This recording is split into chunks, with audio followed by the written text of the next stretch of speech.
I have this theory that Satan is not God's greatest enemy. Satan is God's Trojan horse. It is God's distraction, and humans are in fact God's greatest enemy. Walk with me for a second.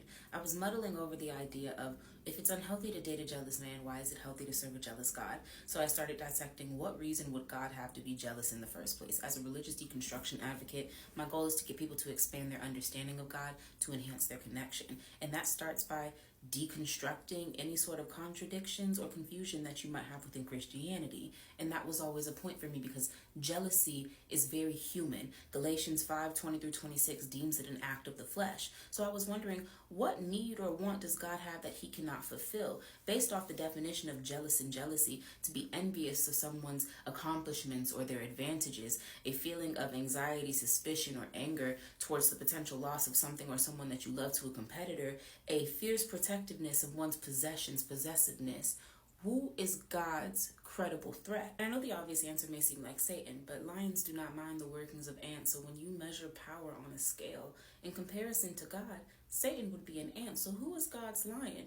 Because it begs the age-old question, if God really believes that Satan is a credible threat, why would he not just get rid of Satan if he has the power to do so? I've heard it said that God is the greatest inventor and we are his most complex creation, but most inventors have built-in safety precautions to protect details that they see to be complex, intricate, or delicate to preserve their creation. It is the reason your skull is there to protect your brain. It is the reason your ribcage is there to protect your heart and your lungs. So the precautionary measure would have been to not put new creation where he has cast his enemy. And then I thought about a clip that I saw from my mutual Deontay's Grits and Eggs podcast, where he said that Christians constantly give their power over to God, and it's power that really belongs to them.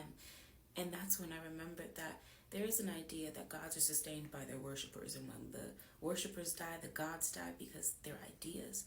I don't think God can kill Satan, because Satan is God's idea, and he has shared that idea. He has Trojan horsed that idea to give you somebody to be angry with, somebody to be scared of.